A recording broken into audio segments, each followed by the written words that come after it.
Hey you guys, it's Peter, and I'm back. Of course I'm back. I'm not going anywhere. Beast! Peekaboo, I see you because I'm YouTube famous now. Available Christmas 2026, the album, Dad, Shimmy Shimmy, AF. Take me home tonight. I don't wanna let you go till you've seen the light. How are you guys doing? I'm trying so hard to take me home tonight. I'm trying so hard to come home. I'm trying so hard to take me home tonight. I'm trying so hard to come up with new songs for 2023. I went through the video where I announced that, and I wrote down all these different songs, and then every time a song comes into my head, which is like every 5 minutes, I don't know if that happens to you, but I write it down, and I'm like, okay, I have to sing this song in a video. So late last night, I was laying in bed. I don't know why this song came into my head, but I was like, take me home tonight. I don't want to let you go till you've seen the light. I do very much imagine myself a 50-year-old rock star on stage somewhere. So anyway, how are you guys doing? I have not made a drama video for 2 days. Actually, yesterday, I didn't make a video on any of my channels, which is like almost unheard of. I typically at least make a vlog every single day, but yesterday we had so much going on, and so I just was like, listen, Linda, I'm going to take the whole day off. And, you know, it's interesting because I get all these comments and I get these DMs and I get these emails from people, and they're like, you haven't posted a video in 2 days. Like, what's wrong? Like, what's going on with you? Like, can't I even take a day off? I am so grateful. Like, I am seriously so grateful. I need a little bit of lip gloss. My lips they actually are dry today. But I am so grateful that I get to get up every single day and do something that I absolutely, absolutely adore.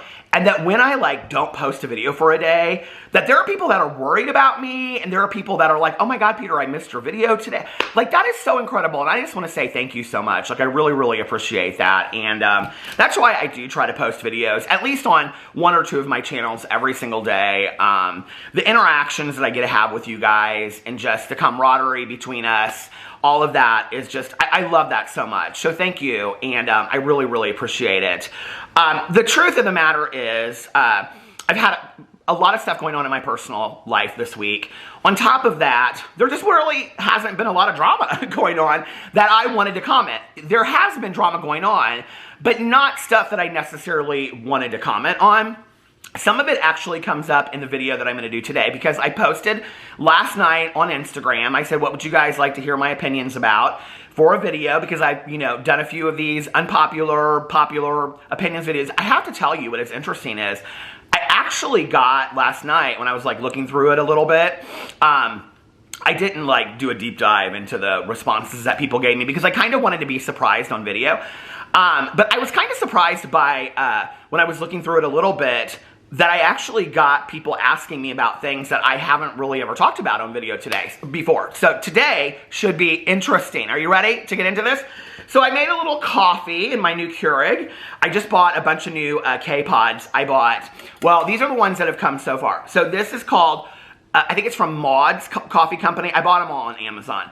And they literally came within 24 hours. I couldn't even believe it. I was so excited. Okay, so this one is, because my Barney's Santa's White Christmas, they're all gone. So I needed new K-Pods. So I bought Modd's Blueberry Hills Forever, because blueberry crumble coffee is my favorite.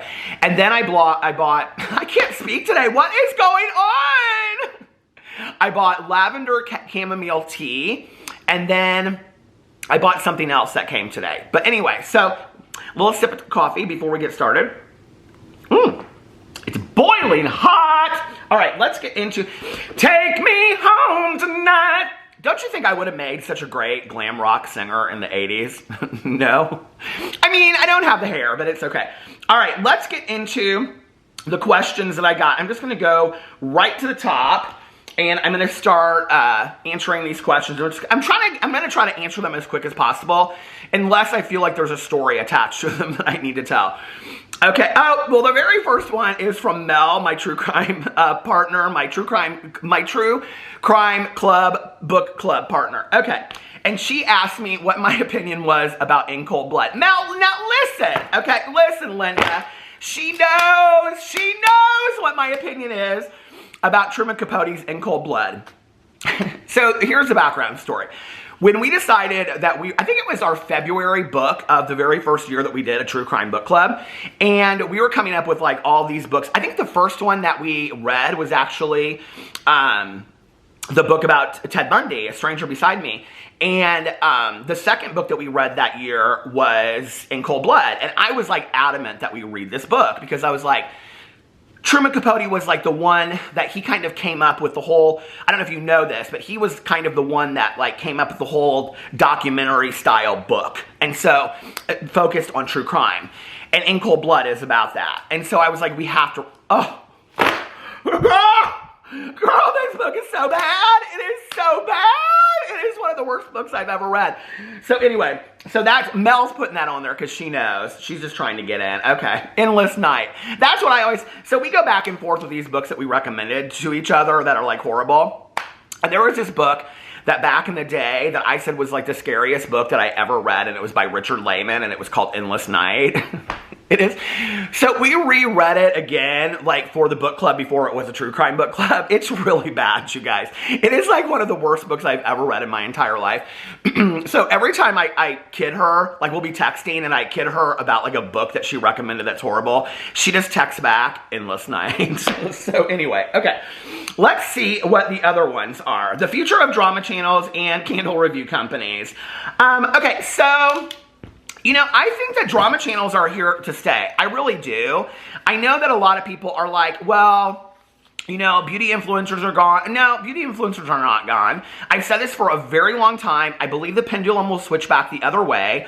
I believe that they will continue to get in drama. I think there is a certain amount of people out there that like to watch the drama, you know, and I'm not just exclusively doing beauty drama over here, but you know, maybe, I don't know. Anyway, do I think that how drama is done or how it is spoken about or how my channel exists or how other channels exist will change? Yeah, absolutely. I think that change is essential and all of that. Do I think that the drama that we cover is going to change? Yes, absolutely. Do I think that drama channels will go away? No. I think that if you look through history of time, gossip and tea and all of that kind of stuff has existed for, we've always had those kind of magazines out there or newspapers, and there's always been those kind of TV shows to some degree, and I think they will continue to exist. Do I think that it'll happen in some kind of different way? Absolutely. I'm in it for the long run. I love getting on here every single day and sharing my opinion about whatever we're talking about, and you know, if that gets 5,000 views or it gets 5 million views, I'm okay with that. Like, I enjoy doing it for the people that want to watch it. And that's how I feel about it. So, all right. Let's see. Best coffee beans out there.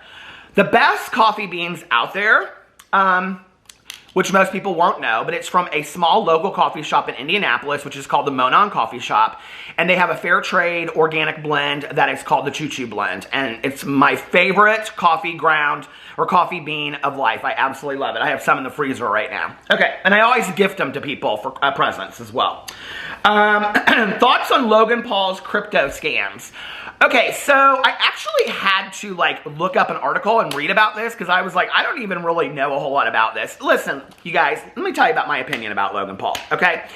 There are a couple people out there in the YouTube universe that I don't care about and I don't understand, and they are boring to me as like they are so boring to me. Logan Paul, Jake Paul, David Dobrik, I don't care about any of them. I really don't, okay? I have opinions about them, but because you can have an opinion about anything. You know, opinions are like a-holes. Everybody's got one. But I don't really care about them, okay? And I really don't, honest to God, I really don't care who they're boxing or who wins, okay? I really could care less about all that. I'm glad they're interested in that and that they have a passion that they're going after in life, right? But no, the cockiness and the arrogance that I see from the three of those people that have really, I feel like in taking advantage of a lot of people is just, it's kind of disgusting to me. So anyway, I I don't really know a lot about this crypto scam. I went in and I read an article about it, and to be really honest with you, I kind of really still don't understand it, okay? Apparently, Logan Paul came out with this apology video, and all these people are saying it's not enough and all this kind of stuff. What I will say, though, is that I want to talk about is this pig, okay? That I don't know if you guys know about this, but Logan Paul had this pig that he got that he didn't know. He thought he was buying this miniature-sized pig, and it ended up being this huge pig, right? Named Pearl. And when he moved from California to Puerto Rico, he apparently rehomed this pig. Well, they just recently found this pig with infection, and it was next to a dead pig out in this yard. So this sanctuary found it, and they took it back to their sanctuary, and they're like getting it better and things like that. I have an issue, and this is my issue, is when YouTubers or influencers get pets just for their content, okay? Like, I'm starting to see it a lot, and it really bothers me. As somebody that is, like, huge into rescues, and, you know, like, if you go through my Instagram, you can see, like, I follow, like, mostly dog rescues and senior dog rescues and things like that, you know? And I just think that these people out there, in all sincerity, these people that are rescuing 15 and 16-year-old dogs, knowing that, you know, they could pass within a year or 6 months, and they're giving them the best medical treatment and the best homes and things like that just because of the love of their heart, like, those are literally angels sent from heaven. I really, truly do believe that. And so when I see these YouTubers, like, you know, that are, you know, buying these animals and all this kind of stuff just for content, it really bothers me. It bothers me a lot. And, you know, that kind of, to some degree, goes into, well, we'll get into that in just a second. So anyway, that's what I think about Logan Paul. I don't think much about Logan Paul. I don't think he's a person of much integrity or morals. I don't respect him, and he's not somebody that I think should be a role model for our kids. So that's what I think about Logan Paul. Okay, Trisha Paytas' skincare. Wouldn't buy it. I mean, I wouldn't, you know? And all this stuff is coming out about it, and how it's just like other products, allegedly it's other products that they already had, that they renamed things. I don't know the truth to that. But, you know, and then all these pictures from like years ago, and Trisha is saying that she used these products to clear up her skin. I mean, there just seems to be a lot of controversy around this skincare product. That doesn't make sense to me, and that is very skeptical. I think that Trisha's skincare line, this collab that she did, is not long for the run. I don't think that it'll be around for very long. That's what I think. So, but good luck to you, girl. Living in Indiana, crime and cost of living. Well, I can only, you know, share my experience on that. I think living in Indiana, although it is an extremely conservative state, and I mean conservative with issues, as a gay couple, I have felt always very safe here. You know, I'm not going to say that I haven't encountered a few things here and there, because I definitely have, and I have had friends of mine that have, through the years, I mean, and I'm talking 30 years, you know, have encountered some really horrific things. I had a friend of mine, he has since passed of COVID a couple years ago, but when I was probably, I don't know, 21 at the time, and he was probably 25, and he was involved in a hate crime where two guys, he was driving them home, and they shot him in the head and took his car, and called him all kinds of horrific homophobic names. You know, I have had several friends of mine just involved in the LGBT community that have encountered some kind of danger in Indiana through the years. But, I mean, that's over the course of 30 years. In comparison to other bigger cities, I don't see as much around here. Ignorance, yes, I do. I get a lot of questions from people that I feel like they kind of ask ignorant questions, like, so who's the catcher and who's the pitcher? Who's the husband? Who's the wife? But do I think I'd still maybe get those questions if we lived, you know, in other suburbs of other bigger cities? Probably, I would. The cost of living in Indianapolis is unbelievable. And actually, this couple that we met in Mexico that was from Austin, we were talking to them about it, and it's like, what you can get in Indianapolis versus what you could get somewhere else is like unbelievable. I mean, the cost of living is pretty cheap in Indianapolis. So, yeah, that's what I think about living in Indiana. Okay. Whew, those in rehab who say you can't be addicted to marijuana. So I'm like, okay, I'm reading through some of these, and some of them are pretty controversial. Now, I know all you out there like your Mary Jane. I know you love to smoke your sticky icky and all the weed and all that kind of stuff. Do you? Okay, do what makes you happy. I can only share, like I just said, my experience, and that's what I try to share in my videos. You know, when I went to treatment, so I went into treatment, and when I started talking about my topics, the two drugs that I was using the most were alcohol and cocaine. And I was also eating a lot of pills, but I wasn't really willing to talk about that. And I smoked a lot of pot. I mean, I smoked pot all day, every day. And so I was in group, and I said to my counselor, I said, or she said to me, she goes, do you want to talk about your marijuana use? And I was like, what are you talking about? And she said, do you want to talk about your marijuana? We didn't smoke blunts back then, so we're going to talk about joints here. But she said, do you want to talk about your marijuana use? And I said, there's nothing to talk about. I smoke just as much as everybody else. Because in my world, around me, I thought I did, right? And she said, well, she was like, you know, your levels were pretty high when you came in here. And she was like, you're reporting daily use and whatever. And she said, how much do you smoke a day? And I said, I don't know, 1/4 to a 1/2 ounce a day. She said, do you smoke a 1/4 to a, I mean, these guys in the group were like, whoa, oh my God, you know? She's like, you smoke a 1/4 to a 1/2 ounce a day? And I said, I don't know, maybe even more than that, you know?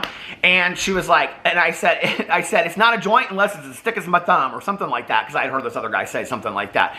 And she said, okay, well, when are you going to be ready to talk about your marijuana use? And I said, I don't have a problem with marijuana. And she said, well, you can leave group until you're ready to talk about your marijuana use.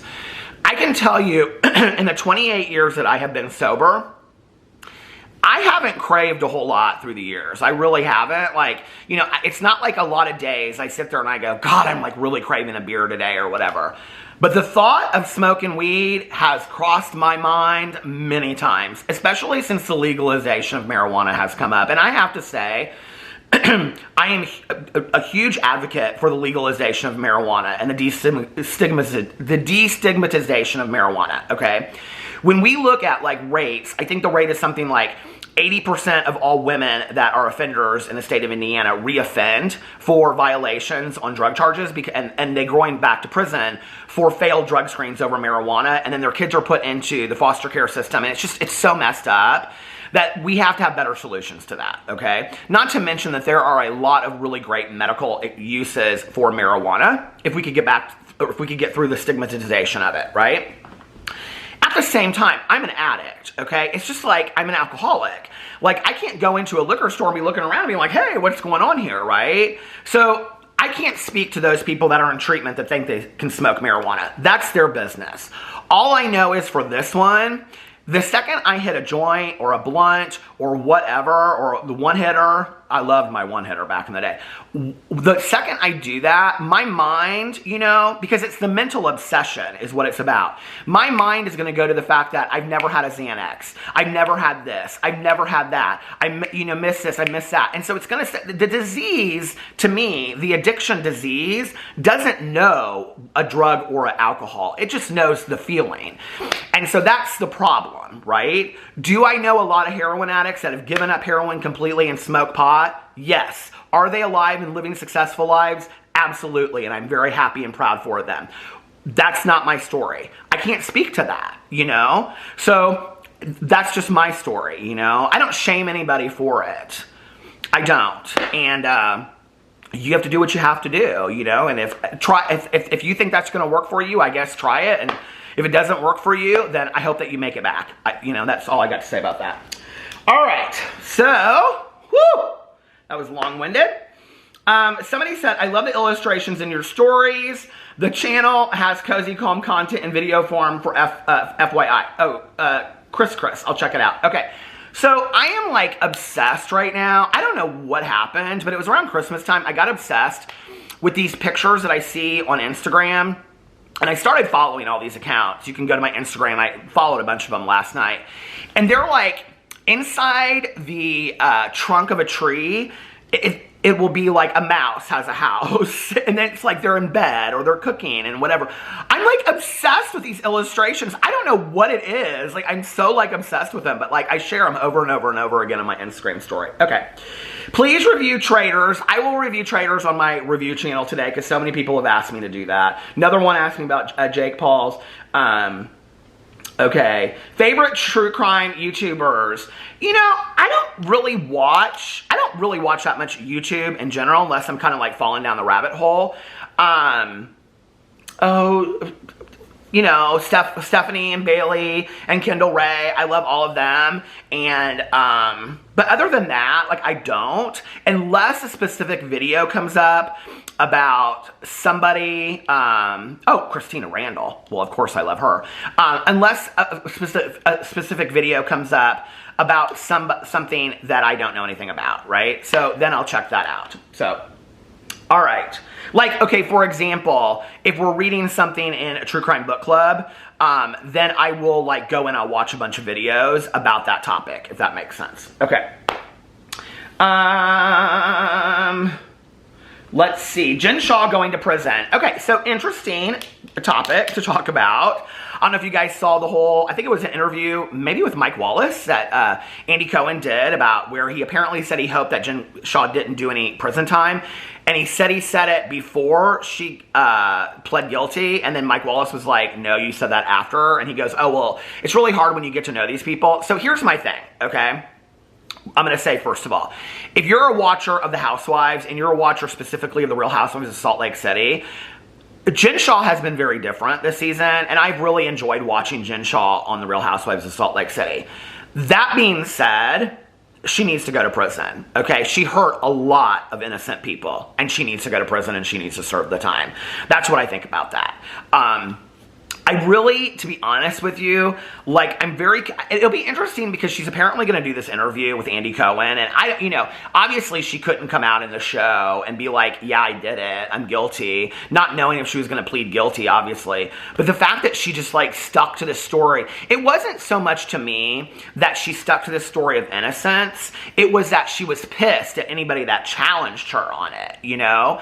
And it's like, girl, knowing that you had done these horrible things inside, it was just like, you know, it was the same way I felt, in all honesty, and I know this is a hot topic, it was the same way that I felt about Erica Jardy in Beverly Hills, talking about, like, she didn't care about the victims. You know, girl, how could you not get in a show and say, of course I care about the victims. I care greatly about the victims, you know? And you can even say, and I'm going through my own craziness too that nobody understands, but yes, the focus should be on the victims.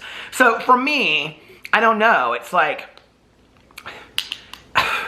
you know what it kind of reminds me of, in all honesty? It kind of, in all honesty, reminds me of when we were doing, you know, YouTube drama and it was funny haha stuff. And then James Charles is really the one that turned it into this really dark place where all of a sudden all of these, you know, stories were coming out and all this kind of stuff. And it was like, drama wasn't just funny haha anymore. It was really dark stuff. And that's kind of how I feel a little bit about The Housewives. Like, it's gotten really dark, some of it, you know? It's like, with Lisa and the stuff she said about Meredith at the end of Salt Lake City last year, and then, you know, it's been a lot. It's just been a lot. And, I mean, I know that The Housewives have always kind of been, you know, high profile and you know, whatever, but and volatile, but it's kind of gotten worse and worse and worse through the years as far as the level of darkness, I think. It's gotten really ugly, so. Okay, let's see. RuPaul versus the UK, love them both. Bratz dolls kind of freak me out a little bit, honestly, when I see them. Okay. About people pretending to be you on dating sites. So, I don't know if you guys know this, but, like, I have all of these people that pretend to be me on dating sites. I actually have on my Instagram a thing, and it says fakes. It has, like, a button, you know, and you can go there and you can see all the people. I've kind of stopped putting them on there because it's just gotten, at this point, it's overkill. I literally probably every week have 10 people contact me and say, like, did you know that this person's using your pictures? I don't know why. What I really believe is because I'm older, and so they think that, oh, this older guy, you know, seems nice and whatever, and I can coerce all these women to send me money, because it's always that. It's always about having conversations with these women on these dating apps or through Facebook or something, and then they want to try to get money from them, right? what I feel about it is, I don't care. Use my picture. Like, it is what it is. Obviously, I can't stop that. It makes me sad for the people that are getting screwed over about it. But there's only, I can't do anything about it. You know, I've gone so far as to send videos to people's kids because they're like, my mom does not believe that you're a YouTuber. Like, can you please send her a video and explain to her what's going on? I've had to go so far as to do that because I feel bad that these people are getting screwed out of their money, you know? So it makes me sad on that level. Casey Anthony case, she's guilty. Whatever. Allegedly. You read all the information. I'm not watching the documentary. I don't care to hear it, okay? We read her book for a true crime book club. I was disgusted by the case. It makes me sick. Midnight Mass on Netflix. Loved it. Thought it was fantastic. How do you feel about children being in internet content? I think it's fine line, you know? I think it's okay, so I think there's a lot of people out there that really are trying to be good-hearted with it. And then I think there's a lot of people out there that, I think it's 3 different groups. And then I think there's people out there that start being good-hearted, but they realize the kids make them a lot of money, or the family content, and so they push the kids. And then I think there's people out there that just put the kids in it from day one because they wanted to start making a lot of money. You know, I think it's interesting, and I was trying to think of kind of like, I did see this one before, and I was thinking kind of an analogy, and this is a bad analogy, right? But I remember at the time that my cousin's son was, you know, young enough to be, you know, baptized and things like that. And she was going to this church, and this church that she was going to at the time, I don't think she belongs there anymore, but the church that she was going to at the time, and I really liked this, was like, you don't get baptized until you're a certain age, and you can make the decision to be baptized, right? And I really liked that. I think that YouTube needs to have some kind of criteria that, you know, you can't have your kid on YouTube unless they're a certain age or something like that, you know, or whatnot. I don't know. I think, the thing is, family channels are under such scrutiny right now. Something's going to happen. Like, something bad is going to happen, and then YouTube is going to be forced to set a precedent about this. And that's the thing, right? Like, YouTube really doesn't make decisions or set boundaries or limits until they're forced to. So, and understandably so as a business, I get that, right? But something's going to happen with these family channels. The other thing is, people have to remember is that family channels bring in a ton of revenue, you know? Family channel, I don't know if that Tyler's Toys is still out there or whatever, but like my nephews were obsessed with that Tyler's Toys. Like they watched like every video that, you know, he put out and whatever. Don't tell me the parents weren't behind that. They were buying the toys. They were reviewing the toys. My mother or my sister-in-law was so over it. She was like, I have to like go to Walmart and like buy all these toys because Tyler reviewed the toy. You know, don't tell me the parents weren't behind that. They absolutely were behind that, you know? So, you know, I don't know. I think that at some point YouTube, I feel like they've slowly started doing things. But those family channels, tons of people watch them. Tons of people love them, you know? So as long as people watch them, I think that it's going to continue to be a thing. So a lot of people ask me, Meghan Markle and Harry, and then a lot of people ask me about Prince Harry's new book. Well, okay, so my mom, my aunt, all of my mom's friends, they were all obsessed with the royals. I'm just not. I don't know what it is. I just really don't care. I could care less. My husband's kind of interested in it, interestingly enough. So this is a weird story. So when I was like 5 years old, I don't know, you guys can do the math. So my dad and his partner, his business partner, had boats in Saugatuck, Michigan. So my dad went home, and I stayed with my dad's partner's wife, who is my mom's best friend, for an extra week on their boat. And that was the week that Lady Di and Princess Charles got married. And I can remember getting up early, and she had strawberries and whipped cream and the whole thing, you know, whatever. And she was drinking champagne, and there were people on the boat. And I can remember like watching it. It was such a huge deal. Likewise, I can remember when Lady Di passed away, and my roommate at the time was obsessed with Lady Di, and she like got up early and like watched the funeral on TV and everything like that because of the time difference. And you know, I don't know, I think that the life of the royals is tragic, and royal is what I think of it. I don't really have much of an opinion because I haven't kept up too much with Meghan Markle and Prince Harry. I do know that apparently Prince Harry talks a lot about his wang in this book. I mean, a lot of people are like, I could care less to hear about Prince Harry's wang one more time. You know, this is what I think about that, okay? This is just my honest opinion. There are a lot of really problematic things going on in the world right now that, in all honesty, I really don't mind hearing about Prince Harry's wang, okay? I really don't. From the horse's mouth, so to speak. I really don't mind hearing about Harry's wang at all. I don't. Like, I'm totally fine to hear all about that. I mean, anyway, so woo, pull that in. Okay, this is gonna stop. Hold on a second. But anyway, no, I see all these people on Twitter and whatever, and I get it. People are like, I don't need to hear about Prince Harry's, wang and doodle one more time. And I'm like, you guys, there's so much really heavy stuff going on in the world right now, okay? Hearing about, Prince Harry's, I think Prince Harry is very attractive, so I don't mind hearing about his wang. I won't be reading the book for that reason. I could care less, it's not something that I'm interested in. So anyway, there you go. All right,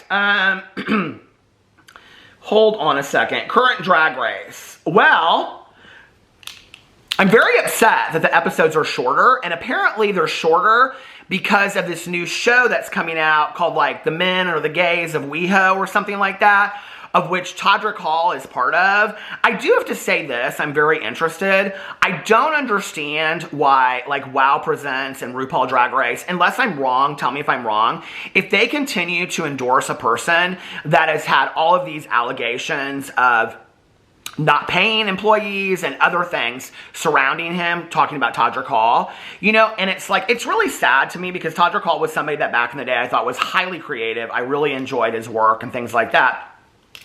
But how are you going to continue? I mean, like, I don't know. I'm seeing if you go and you put in Todrick Hall or RuPaul's Drag Race on Twitter, literally flooded with all these people talking about it. They, like, do not want this show. Okay, I mean, it's like everybody out there is like, we do not want this show with Todrick Hall. Like, why are you putting this show out there? And what they did is they cut RuPaul's Drag Race to 45 minutes to fit this show in, okay, when these drag queens have spent a lot of money and a lot of time to be on the show, and now their episode, girl, I'd have a 2-hour RuPaul's Drag Race, and you can cut that, people of WeHo, I could care less. Brad Goreski, he's already on RuPaul's Drag Race Canada. How much screen time does he need, And I think he's perfectly fine and nice, he seems like. But it's just like, I'm real over that. It makes me upset. And it's like, okay, you went to MTV, and now they shortened your time to put this show out there that nobody really wants. I'm not going to be watching it. So, anyway, that's what I think. Okay. Relationship advice. I mean, that's pretty open-ended. I don't know. How to be happy. If you want to be happy for the rest of your life. No, I don't know.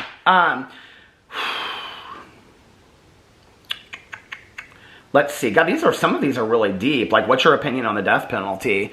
I think it depends on the crime, I think it depends on what's happening at that time. And, it's interesting reading books about this in a true crime book club, because there have been cases where I felt that the death penalty might have been appropriate, and there were cases where I felt that it wasn't. What I will say about this is this, and having read so many books, I Am God, which was about the DC shooter, that's an Audible original, was a fantastic discussion about this, because they did they had a victim sentencing where they had the victims and the survivors, families, or families of the victims come and share. And there were so many people in there that were talking about forgiveness. I really think that the families need to have more of a play into the discussion of the sentencing of what will happen and all of that. I really do, if you want to talk about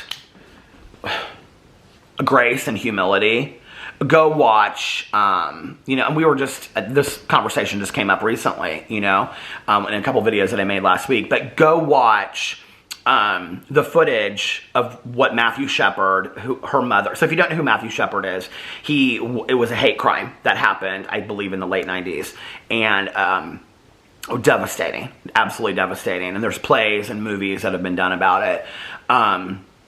it's like the weirdest thing in the world. I can remember like watching, like I had MTV up at the time that it happened, and there was just like this ticker tape that was running across it of like resources for like hate crimes in our country. And my mom was like obsessed with this, and she was like calling the hospital like every hour on the hour to check and see if he was okay until he passed. And I remember she called me when he finally passed. And, but Matthew Shepard's mother addressed the two killers in the courtroom. And when you watch what she has to say, it's like, okay, I aspire to be that. I aspire to be you in that moment, that woman. Like, she just, the grace that she has, you know? So, I mean, I think those are the discussions that we need to have, not just, is it okay, or is the death penalty okay, or is it not okay? I think it's those discussions we need to have, you know? So let's see. Okay, let's see. Oh my God, so many about Prince Harry.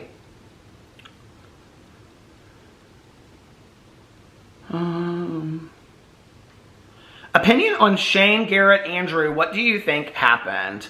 Well, I think at first it was just kind of like an edging away. I think that Shane probably said to them, in all honesty, I think the one thing that like if I could really get you guys to understand is when you talk to Shane in person, that is not the Shane that you get on video, okay? This like, hey you guys, little Debbies, oh my God. Like, that is not Shane Dawson, okay? Like, that is not Shane Dawson at all. Shane Dawson is very much a 30-year-old man talking to you like a 30-year-old man, all right? That is all play. That is all for video. That there's no truth to that character that he is playing, right? Which is part of my issue when he says he's changed, and I'm like, okay, you say you've changed, but you're still playing this character, okay? Play the character all you want, Shane. I could care less. But when you talk to him, he talks to you just like this, right? So I think at that time he said, hey, listen, you guys, go do your thing. Obviously, I screwed the pooch, okay? And I'm effed, and, you know, I'm canceled and whatever, and I don't want it affecting your career. I do think he said that to them. I do think that he was good enough friends at that time that he said that to them, right? I think once they removed themselves from the situation, I definitely think Andrew was closer to Shane than Garrett at that time. I think Garrett had, it seemed to me, because he would kind of like spit some things out there that kind of seemed to me like he was a little resentful. I think like once they got to the side and they started doing the Sweet Boys podcast and they were alone and they weren't talking to Shane anymore, I do think that they started having conversations and started really seeing who Shane Dawson was behind, you know, the scenes. Like the veil of Oz was lifted for them. And I think they were just kind of like, we got used. Like we got used, taken advantage of, and manipulated. For what? For his, you know, selfishness and his worth on YouTube. And I think they were just like, we're done with it at this point, right? And I think that's what really happened. Opinion on the movie The Whale. I really want to see it. I haven't seen it yet. Weddings. I'm getting married March 2024. Congratulations, Savvy Cat! I love weddings. I think weddings are fun. I love them. Don't ask me to be in one, though. I don't want to be in a wedding. Hotel toiletries. Use them, ignore them, or take them home. I use them. I love them. Letting someone know that you know they're being cheated on. Okay, so this is actually something that's happened to me several times in my life, is where I have known that somebody that I know is being cheated on. And it's a really difficult situation. I'm sure if anybody out there has gone through this, you know, it's like, who do I, like, I'm more loyal to one. What do? I don't want to break their heart. I don't want to break them up. What do you do, right? Do you just stay silent, and then a year down the road, they say to you, well, you knew all this time, and now I feel like the fool, you know? So I made a decision the last time that it happened. I went to the person that was cheating, and I said, listen, I don't co-sign this. I don't agree with it. It hurts my heart for everybody involved, but especially the person that's getting cheated on, and who is also a friend of mine. And I said, either you're going to tell them, and I'm going to give you a week to do it, or I'm going to go tell them, because I can't knowingly be part of this. Like, I just can't. And if it happens again, that's how I'm handling it, because it went, I mean, it didn't go okay. They broke up, but I didn't feel like I was part of it. And then when that person came to me and I said, yeah, and that's what I said, they at least respected the fact that I went to that person and I said that. You know, it's hard. It's a difficult situation to be in, I think. Netflix documentary, The Keepers, loved it so well. Is Gabby Hanna irrelevant now? I mean, I wouldn't say she's irrelevant. She always knows how to go viral, right? Didn't she say that? But she will, she'll do something to stir up drama again when she has more music out. I mean, that's just, we know that right now, right? Fentanyl epidemic.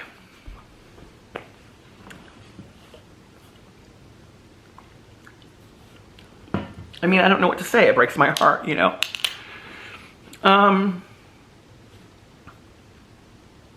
So if you watch my vlog, you know this, but I had a friend of mine that passed away from an overdose 2 days ago. I'm not from fentanyl, but it breaks my heart, you know.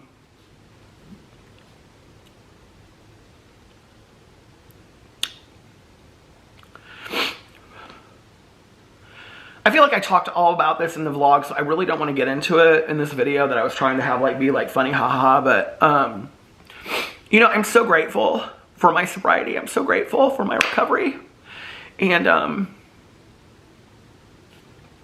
will say this to anybody out there that's watching. You know, when I think about this young lady that I knew that was beautiful and vivacious and funny and just had the world, you know, ahead of her, and people loved her, and she was surrounded by love, and she doesn't have that anymore, you know. And I will say to you, you know, that if you're out there and you're watching this, you have a chance, and if you're struggling, you have a chance. And please, you know, I shared this, I said this on my vlog too, but I shared this in this cameo that day because somebody had gotten a cameo from me, and it was their 10-year sobriety day, and I said, you know, I was told early on, share your story and plant your seed, because when you plant your seed, then it grows somewhere else, and then that person shares their story, and then it grows somewhere else. There is no greater power than one addict sharing their story with another. I'm so grateful to be here today. I'm so grateful to be able to get on video and answer these silly opinion questions about things. And it may not seem like it matters or that it's a lot to other people, you know, but there's people dying out there. They're in pain. They hurt. So what do I think about the fentanyl epidemic? I think our doctors, pharmacists, and people in the medical field need to get educated on what these drugs do and how addictive they are, although I don't blame them 100% for it. I think that we need to love people, but maybe show a little bit of tough love sometimes too. And for those of us that are sober, we need to continue to share our story. That's what I think. All right, let me get one more kind of funny one out here. Let's see. Cubed or crushed ice for your fountain pop? Well, this is interesting. So forever, I loved crushed ice. And just in the last year, I have changed to cubed ice. I don't know why. I don't know what happened. But I just like all of a sudden, like one day I was like, I think I want cubed ice. I also have started, like every time we go to get a fountain pop, my friend Tanya Jean and I usually get lemonade instead. And I've been getting bottled iced tea. I don't know which one is my favorite brand. But anyway, it's not in a round bottle. It's the one that comes like this and it's kind of square, and I get the sweet tea one. But anyway, so I've like switched up my drinks in the last 6 months. And that's so weird. Anyway, so thank you for watching my video. I really appreciate it. Now, I have a periodontal scaling on the top of my teeth tomorrow. I know. Pray for me. At 8 a.m. I can't wait. It's going to be so fun. But anyway, so if I don't, like if I'm like in pain for the rest of the day, I'm like, oh, I can't do it. If I'm in pain for the rest of the day and I can't deal with it, I won't be making any videos. But if I feel better towards the end of the day, then I'll probably make a video. So anyway, I missed you guys. I love you so much. And I will see you in my next video. Bye.